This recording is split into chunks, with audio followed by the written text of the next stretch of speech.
नमस्कार। मैं राकेश परमार। मित्रों, वैसे आज तो सबसे बड़ा दिन था कि आज आपातकाल का दुखद वर्षी है।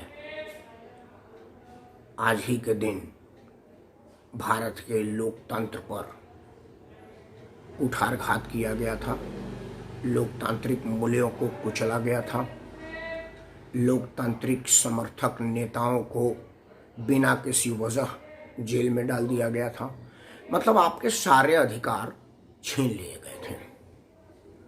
आप कह नहीं सकते, बोल नहीं सकते। अगर आप कुछ बोल रहे हैं तो आप जेल में होंगे, पुलिस के द्वारा प्रताड़ित किए जाएंगे।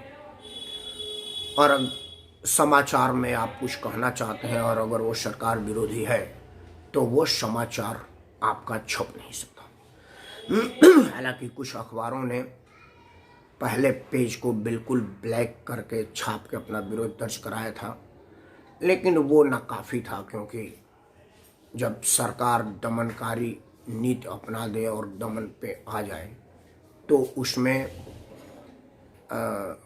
किसी का कुछ बस नहीं चलता। आप सिर्फ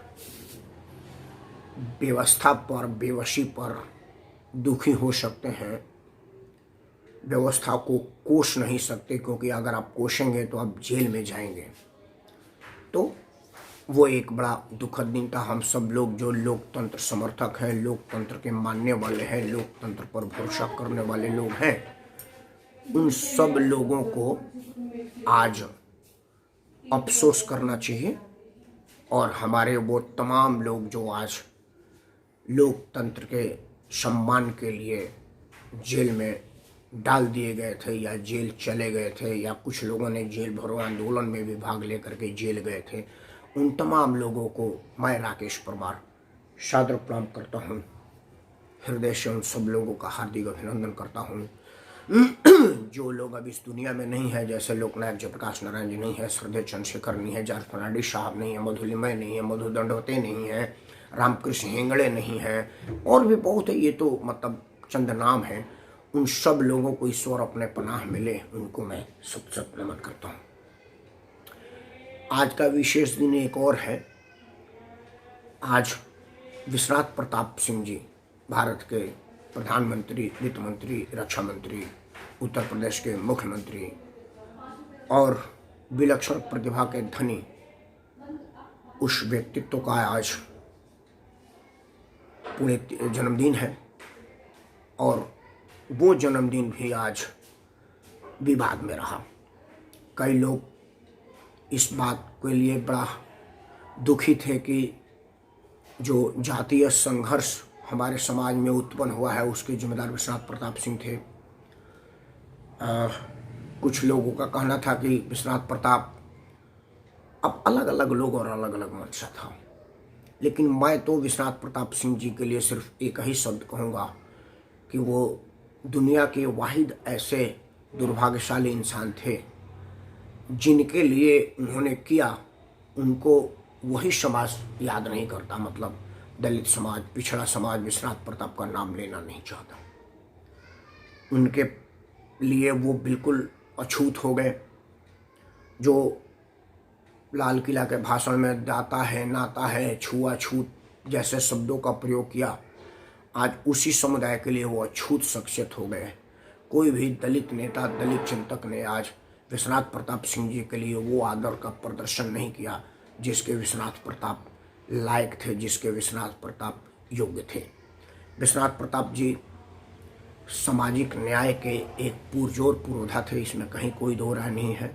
समाज के निचले स्तर वाले व्यक्तित्व और व्यक्ति का विकास हो, वो समाज के मुख्य धारा में आए और सब जीव एक है, सब प्राणी एक है, सब मनुष्य का एक अधिकार है। आदमी को कर्म से पूजा जाना चाहिए, उसके जाति से, उसके धर्म से नहीं। इस बात को मानने वाले विश्वनाथ प्रताप वो आदर नहीं पा पाए जिसके वो हकदार थे। असल में क्या था कि आप कभी भी अगर कुछ चीज़ ईमानदार दिल से नहीं करेंगे तो यही होगा। उर्दू में कहावत है ना, खुदा मिला ना विशाले सनम, ना इधर के हुए ना उधर के हम। तो विश्वनाथ प्रताप सिंह जी के लिए भी यही कहावत है, चरितार्थ हो रहा है कि ना खुदा मिले न विशाले सनम, न इधर के हुए न उधर के हैं। लेकिन खैर विश्वनाथ प्रताप जी, मैं जिस उत्तर प्रदेश का हूँ उस उत्तर प्रदेश के मुख्यमंत्री थे, इस नाते मेरे लिए आदरणीय है। मैं जिस भारत महान का नागरिक हूँ उस भारत महान के प्रधानमंत्री थे, इसलिए वो मेरे लिए आदरणीय है। तो मेरा तो अपना संस्कार है कि मैं उनको सादर प्रणाम ही करूँगा। ईश्वर उनकी आत्मा को शांति दे। वैसे यहाँ एक चीज़ बताना बड़ा ज़रूरी है कि जब भी हमारे समाज में किसी के उत्थान की बात हुई है, किसी के पुनरुत्थान की बात हुई हो, किसी को सम्मान देने की बात हुई हो, वो हमेशा से क्षत्रिय समाज ही किया है। क्षत्रिय समाज दलित वर्ग का प्रशंसक रहा है, दलित वर्ग का हित चिंतक रहा है, उसके हितों पर किसी तरह की कोई कुठारघात न हो इस बात को भरोसा देने वाला रहा है। इतिहास गवाह है। यही नहीं, अगर मुसलमान समाज में भी अगर मुसलमानों के हितों की किसी ने बात की, किसी ने चर्चा की, किसी ने सोचा, तो वो भी क्षत्रिय समाज ही रहा है। मतलब क्षत्रिय हमेशा छत्र रहा है और हमेशा लोगों को छत्र छाया दिया है। लेकिन अब आज के कुछ बेबुद्धि वाले लोग वोट बैंक के राजनीति के लिए क्षत्रिय समाज को घृणा के पात्र मान रहे हैं, अछूत मान रहे हैं। वो इसलिए कि उन्होंने अपने लिए कुछ किया नहीं है, समाज के लिए कुछ किया नहीं है, तो क्या कहें उनके पास सिवाय इसके कि आपस में घृणा पैदा करें, आपस में विद्वेष पैदा करें। लेकिन ये पब्लिक है, सब जानती है, सबकी चरित्र पहचानती है। तो जो जिसके लिए है वो सब समझ रहे हैं कि कौन किसके लिए किया है। क्षत्रिय समाज हमेशा से बड़ा दिल वाला रहा है और अपने लोगों को अपनाया है, अपनापन रहा है। क्षत्रिय समाज जिंदाबाद। जय क्षत्रियता, जय राजपूताना। इसलिए नहीं कि मैं राजपूत हूँ, मैं क्षत्रिय हूँ, मैं इसलिए कह रहा हूँ, इसलिए कि क्षत्रियों ने हमेशा हर आदमी के लिए अपना बेहतर देने का प्रयास किया है, उनके लिए बेहतर किया है। इसलिए जय राजपूताना, जय क्षत्रिय समाज। मित्रों, आज बात ना तो आपातकाल पर था, ना ही आज का बात था कि कोरोना काल में जो ऑक्सीजन घोटाला हुआ था उसका दोषी कौन। देखिए, केजरीवाल कानून का मुजरिम है, समाज का मुजरिम है, या पूरे राजनीतिक बिरादरी का मुजरिम है। इस विषय पर आपसे आशीर्वाद दूंगा, आपसे चर्चा करूंगा। अगर आपको लगे तो कृपया इस मेरे वीडियो को लाइक और शेयर करें, अपना आशीर्वाद दें, क्योंकि मेरी बातें आपके माध्यम से बहुतों तक पहुंचे।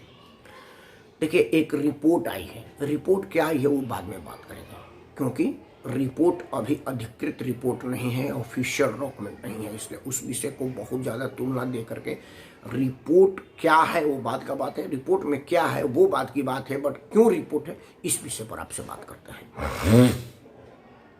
मित्रों, आपको पता होगा कि जब कोरोना महामारी आया था दिल्ली में, तो केजरीवाल रोज सुबह सुबह मुंह उठा करके आते थे विज्ञापन के माध्यम से, मतलब समाचार चैनलों को पैसा दे करके उस विज्ञापन के रूप में आकर कहते थे कि दिल्ली की जनता मर रही है, आखिर कब आप ऑक्सीजन देंगे, क्यों नहीं आप ऑक्सीजन दे रहे हैं, मोदी जी आप दिल्ली की जनता के साथ बदला न लें कि उन्होंने आपको वोट नहीं दिया। केजरीवाल और उनके लोग यहाँ तक कहते थे कि नरेंद्र मोदी की सरकार दिल्ली की जनता से बदला ले रही है, क्योंकि उन्होंने मतदान में आम आदमी पार्टी को बहुमत दिया है। अनाप शनाप की बातें, भड़काऊ बातें, दिल में लगने वाली बातें, कानून विरोधी बातें, समाज विरोधी बातें और राजनीतिक विरोधी बातें किया।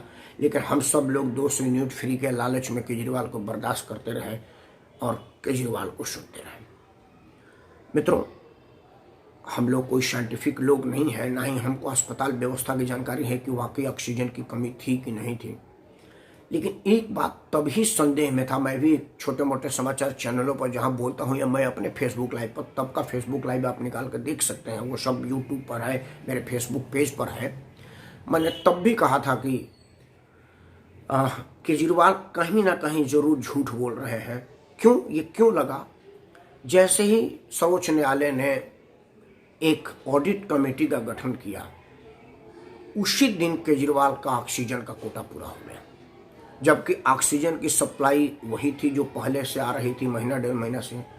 ऑक्सीजन अस्पतालों में खपत भी वही थी जो पहले से आ रही थी। ना तो कोई मरीज अचानक उनमें बढ़ गया था, ना ही वहाँ से मरीज कुछ निकल गए थे। लेकिन ऑक्सीजन की आवश्यकता पूरी हो गई थी, केजरीवाल ने खुद आकर के कहा कि अब ऑक्सीजन पूरा है। मैं तभी फेसबुक लाइव आकर के कहा था, एक समाचार चैनल, 2 समाचार चैनलों पर मैं बात बोला था कि ये एक अपने तरह का घोटाला है, षड्यंत्र है। मैंने तो यहाँ तक कहा था कि केजरीवाल ज़्यादा ऑक्सीजन की मांग इसलिए कर रहा है कि खूब ज़्यादा ऑक्सीजन आवे और उसके अपना मंत्री जो ऑक्सीजन घोटाला करके सिलेंडर अपने घर में रखा हुआ था उसको ऑक्सीजन मिल सके, उसको भरपूर ऑक्सीजन मिले, और ये जो घोटाले की ऑक्सीजन सप्लाई हो रही थी उसको निर्बाध रूप से भारत सरकार के दिए हुए ऑक्सीजन से उनका खजाना भरता रहे, और ये जो बेईमानी की ऑक्सीजन हो रही है उसमें किसी तरह की आपूर्ति में बाधा न हो। क्योंकि अदालत ने उसके अपने मंत्री को बोला था कि आपके पास इतनी पर्याप्त मात्रा में सिलेंडर कहाँ है, जबकि आपका मुख्यमंत्री टीवी पर मुंह फाड़ के कह रहा है कि ऑक्सीजन की कमी है। जितना ऑक्सीजन की कमी की रोना रो रहे हैं केजरीवाल, उससे ज़्यादा तो उनके अपने मंत्री के गोदाम में सिलेंडर पकड़ा गया था। वो अभी कोर्ट में है और सब जुर्स मामला है, तो उस पर बहुत ज़्यादा नहीं बोलेंगे। लेकिन हमने ये बात ज़रूर अपने फेसबुक लाइव में कहा था कि अरविंद केजरीवाल ऑक्सीजन की मांग इसलिए ज़्यादा कर रहे हैं ताकि उस सिलेंडर से अपने लोगों का घर भरा जा सके और वो लोगों को औने पौने दाम पर, मतलब मुँहमांगी दाम पर बेच करके दिल्ली के मजबूर जनता का खून चूस सके, लूट करके कमाई कर सके, और केजरीवाल और उनके अपने गुंडे बीच पोषित लोगों का फिनेंशियल मजबूती आ सके। क्योंकि केजरीवाल हर मामलों में अपने लोगों को पेड कर्मचारी के रूप में कमवाने का मौका देता रहता है ताकि ये सब लोग उनके लिए हो हल्ला करते रहें। आपने देखा होगा, अगर आपको कोरोना हो गया है तो दिन भर में 15-20 फ़ोन आपके पास आता था। आप सोचते होंगे कि वो डॉक्टर का फ़ोन था, आप सोचते होंगे कि आपका स्वास्थ्य की जानकारी लेने के लिए फ़ोन आ रहा है। नहीं, वो सब केजरीवाल के आम आदमी पार्टी के कार्यकर्ता थे और उनको कहा गया था कि आप इतना फ़ोन करेगा तो आपको इतना पैसा मिलेगा, और आपको फ़ोन करके शालीनता से बात करना है। हेलो, राकेश परमार बोल रहे हैं जी? नमस्कार सर, मैं आम आदमी पार्टी, आम आदमी सरकार के तरफ से बात कर रहा हूँ, स्वास्थ्य मंत्रालय से। अब कोई पूछ दे कि भाई आप डॉक्टर बोल रहे हैं, नर्स बोल रहे हैं, कंपाउंडर बोल रहे हैं, कि मेडिसिन विशेषज्ञ बोल रहे हैं, या क्या बोल रहे हैं, फार्मेसी से बोल रहे हैं? तो बोलेगा नहीं, हम तो आवारा थे, गली में घूम रहे थे, केजरीवाल के लिए जय जय जय जय करते थे। केजरीवाल ने बोला कि बेमत आवारागर्दी करने से बढ़िया है मोबाइल में आजकल 1 GB डाटा और आउटगोइंग अनलिमिटेड फ्री है, तो तू ये 100 नंबर पर रोज फ़ोन किया कर और डाटा निकाल करके दे दे, उतना तेरे को पैसा मिल जाएगा। वो भी अपना कहा कि भाई साहब ये ठीक बात है। तो आप खुश हैं कि हमको फ़ोन पर हमारा हाल चाल लिया जा रहा है, और वो खुश रहे कि मेरी कमाई हो रही। तो केजरीवाल इस तरह का काम करता रहता है। केजरीवाल ने अपने लोगों को लाल बत्ती पर प्ले कार्ड लेकर के खड़ा किया कि कृपया मास्क पहनिए, इंजेक्शन लगाइए, 2 गज की दूरी बनाइए। वो खुद ही 2 गज की दूरी मेंटेन नहीं कर रहे थे, जो थे वो प्ले कार्ड लेकर घूम रहे थे। उसके बाद केजरीवाल ने अपने लोगों को चालान काटने में लगा दिया कि जो मास्क नहीं पहनेगा उससे पैसा लो। कई बार उसकी प्रदर्शन हुई, कई बार उस पर हो हंगामा हुआ। पुलिस वालों ने इस पर ऑब्जेक्शन रेज किया कि भाई खाकी वर्दी पहन करके खड़े रहते हैं, वो सेल्फ डिफेंस के लोग होते हैं और वो सिविल डिफेंस वाले, और वो सबके सब चालान काट रहे हैं। तब भी केजरीवाल वोट बैंक था, कमाई था, इस वजह से केजरीवाल ने उसमें नहीं बोला। लेकिन जब वो लोग चोरी डकैती बदमाशी और फर्जी चालान काटने पैसा वसूली में पकड़े गए, तब भी केजरीवाल ने मना किया नहीं किया। हालांकि उन कई लोगों पर कोर्ट में केस डाला गया है कि कम से कम इसका वर्दी बदलिए, क्योंकि वर्दी से पुलिस का भ्रम हो जाता है और इन लोगों को कमाई करने का मौका मिलता है। लेकिन केजरीवाल चुप है कि हमारे लोग कमा रहे हैं और ये अच्छा खासा वोट बैंक है, हमारे आज मैं कमाने का मौका दूंगा तो करेंगे। मैंने तब भी ये कहा था कि केजरीवाल इसलिए ड्रामा कर रहे हैं ताकि लोग ऑक्सीजन की रोना ना रोवें और हमारे लोग ऑक्सीजन की कमी से कमाई में कोई कमी ना हो। उसका तीसरा कारण था केजरीवाल का कि केजरीवाल रोज रोज टीवी पर इसलिए कर रहा था क्योंकि आपको लोग पता ही होगा कि दिल्ली सरकार का स्वास्थ्य मंत्रालय केजरीवाल के जैन के पास है, मतलब वो केजरीवाल उसका मुख्यमंत्री होने के नाते जिम्मेवार है। लेकिन केजरीवाल ने अपनी कमी को छुपाने के लिए, ताकि लोग उससे ये ना पूछे कि भाई स्वास्थ्य व्यवस्था दिल्ली में चरमरा गई है, कोरोना में लोग हाहाकार मचा रहे हैं, तुम क्या कर रहे हो, ताकि केजरीवाल कहे कि देखें नहीं ऑक्सीजन नहीं मिल रहा है, दवाई नहीं मिल रही है, टीका नहीं मिल रहा है, इस वजह से हम फेल हो रहे हैं, केंद्र सरकार और नरेंद्र मोदी जिम्मेवार है, मैं ठीक हूँ। केजरीवाल इस वजह से भी इस तरह की सौंसेबाजी किया है ताकि लोगों को उस तरफ दिमाग ना जाए कि फेलियर का रीजन क्या है, फेलियर के जिम्मेवार कौन है। मित्रों, मैं आपको एक और बात बताना चाहता हूं कि केजरीवाल की जिस तरह की राजनीति है वो न सिर्फ देशद्रोही है बल्कि विघटनकारी भी है। अब आपको सोचना है कि आप 200 यूनिट बिजली के फ्री के लालच में विघटनकारी को सत्ता देना पसंद करेंगे, उसको राजनीति में बने देने रहना चाहेंगे क्या? अब दो बातें केजरीवाल के कानूनी ज्ञान पर और पढ़ा लिखा होने के दम पर। अमूमन केजरीवाल उसके लोग कहते हैं कि हमारा मुख्यमंत्री पढ़ा लिखा है। केजरीवाल भी विज्ञापन के माध्यम से देखा कि चूंकि मैं पढ़ा लिखा हूं इसलिए व्यवस्था को समझने की मेरे पास शक्ति है। केजरीवाल और उसके टीम ने आज एक बहुत बड़ा मिस्टेक किया। अनजाने में किया, जानबूझ के किया, या फिर आज माइलेज लेने के लिए भारतीय जनता पार्टी को झूठा साबित करने के लिए किया, ये मैं नहीं कह सकता। ये आपके सामने रख रहा हूँ, वो आप समझिए। जैसे कि आपको पता है कि आज एक रिपोर्ट एंट्री में आई है, सर्वोच्च न्यायालय के एक ऑक्सीजन घोटाला कमेटी बनी थी। उस कमेटी में भारतीय जनता पार्टी के लोग नहीं थे, संघ के लोग नहीं थे, कांग्रेस के लोग नहीं थे, ना ही आम आदमी पार्टी के लोग थे। वो सर्वोच्च न्यायालय के निर्देश पर गठित गई थी, जिसमें अस्पतालों में काम करने वाले चिकित्सक, ऑक्सीजन प्लांट के तकनीशियन और वो लोग थे जिन्हें इस बात का ज्ञान था कि किस मरीज को कितने ऑक्सीजन की जरूरत है और किस अस्पताल में कैसी ऑक्सीजन व्यवस्था की आवश्यकता है और कितने लोग भर्ती हुए और वो किस तरह से ऑक्सीजन लिए और किस तरह के ऑक्सीजन की कमी रह गई और क्या जरूरत पड़ी। उन सब लोगों ने एक रिपोर्ट तैयार किया। अंतिम रिपोर्ट ये थी कि केजरीवाल ने जितने ऑक्सीजन की जरूरत थी उससे 4 गुना ज़्यादा ऑक्सीजन की मांग की। केजरीवाल के रोज रोज मुंह फाड़ करके टीवी पर बोलना और नौटंकी करने से केंद्र सरकार और ऑक्सीजन सप्लाई करने वाला विभाग इतना प्रेशराइज हो गया कि 12-13 राज्य का ऑक्सीजन व्यवस्था चरमरा गया। मतलब जो देश भर में हाहाकार मचा ऑक्सीजन की कमी के वजह से लोगों की मृत्यु हुई, उस मृत्यु का सीधा सीधा जिम्मेदार केजरीवाल है। तो मौत का जिम्मेदार तो क्या 307 लगाया जाए या 302 सीधा लगाया जाए, ये आपके ऊपर मैं छोड़ता हूँ। क्यों? क्योंकि केजरीवाल ने जितने ऑक्सीजन की मांग की और अपने लोगों के द्वारा ऑक्सीजन सिलेंडर लुटवाया और बेशकीमती मुंहमांगी दाम पर बिचवाया, तो उसका जिम्मेदार कौन? दूसरी गलती एक और हुई। मनीष सिसोदिया मुख्यमंत्री का नायब है, उप मुख्यमंत्री है, शिक्षा मंत्री है और वो भी अपने आप को पढ़ा लिखा और समझदार बताता है।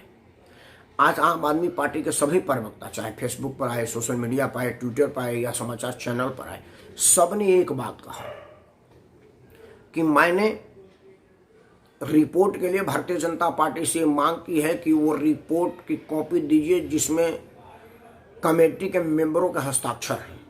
मनीष सिसोदिया ने तो प्रेस कॉन्फ्रेंस करके कहा कि कमेटी के मेंबरों से मैंने बात किया, उन्होंने कहा कि ऐसी किसी भी रिपोर्ट पर हमने साइन नहीं किया है जो टीवी पर चल रहा है, आम आदमी का प्रवक्ता, भारतीय जनता पार्टी प्रवक्ता जिस पर पीसी कर रहे हैं। ये इसमें दो चीज़ें बहुत खतरनाक और कानूनी रूप से अपराध की श्रेणी में बोला जाता है। पहला कि ये मामला सर्वोच्च न्यायालय के द्वारा गठित कमेटी है, मतलब ये राजनीतिक कमेटी नहीं है। और मनीष सिसोदिया प्रेस कॉन्फ्रेंस करके कह रहे हैं कि हमने कमेटी के मेंबरों से बात की। आपको याद होगा कि एक बार अमर सिंह वाले केस में मामला आया था कि उन्होंने, एक आदमी ने जज को फ़ोन किया था, जज ने उनको गिरफ्तार करवा लिया था, क्योंकि जज को फ़ोन करके निर्णय के विषय में पूछना जज के काम में इंटरफेयर है, कंटेम्प्ट ऑफ कोर्ट है, उसमें सीधा गिरफ्तारी बनती है। नो नीड टू FIR, कोई प्राथमिकी दर्ज करने की आवश्यकता नहीं है, सीधा गिरफ्तारी है। मैं ये जानना चाहता हूं कि अब तक मनीष सिसोदिया आम आदमी पार्टी को तमाम प्रवक्ता गिरफ्तार क्यों नहीं हुए, जिन लोगों ने टीवी पर मुंह फाड़ करके प्रेस कॉन्फ्रेंस करके कहा है। मनीष सिसोदिया का तो मैंने खुद सुना, मनीष सिसोदिया का मैंने सुना, मैं एक चैनल पर 8 बजे से था। आपको बता देता हूँ, JK24 न्यूज चैनल है, टाटा स्काई पर भी है और चैनलों पर भी है। 8 बजे के बुलेटिन में मैं उसमें था। मनीष सिसोदिया का PC उसमें चलाया गया, जो पहले रिपोर्ट चलाई जाती है उसमें मनीष सिसोदिया स्वयं कह रहे हैं कि मैंने कमेटी वाले लोगों से पूछा है। अगर मनीष सिसोदिया झूठ बोल रहे हैं कि मैंने नहीं पूछा है, तो झूठ बोलने और लोगों को बरगलाने का केस बनता है। और अगर उन्होंने सही में कमेटी वाले मेंबरों से पूछा है तो कमेटी के काम में दखल, क्योंकि ये सीलबंद रिपोर्ट सुप्रीम कोर्ट में जाएगी और सुप्रीम कोर्ट के जज इस पर निर्णय लेंगे, वो फिर उसको डिसाइड करेंगे कि दोषी कौन है। भाजपा सरकार दोषी है जिसने ऑक्सीजन की कमी दिखी, या आम आदमी पार्टी दोषी है जिसने ऑक्सीजन की ज़्यादा मांग की।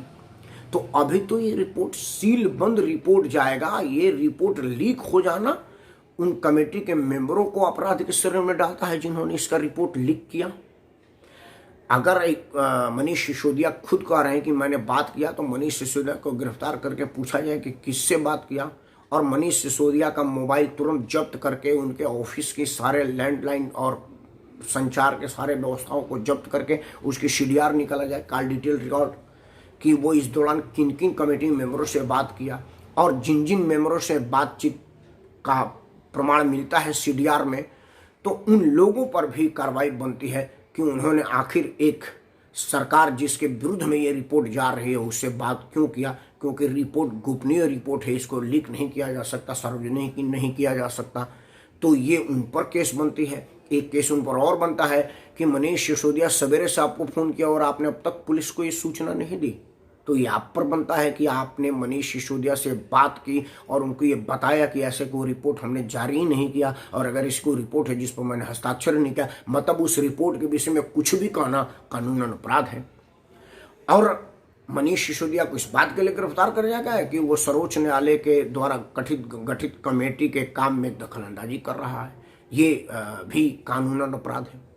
और अगर CDR से साबित होता है कि मनीष सिसोदिया ने बात नहीं की, तो फिर टीवी पर झूठ बोलना, लोगों को बरगलाना, बहकाना और लोगों में अव्यवस्था फैलाने का केस बनता है। मतलब ये हर मामलों में मनीष सिसोदिया को बिहाइंड द बार होने भर का पुख्ता काम है, चाहे वो झूठ बोलने के अपराध में जाए या कमेटी वाले मेंबर में जाए।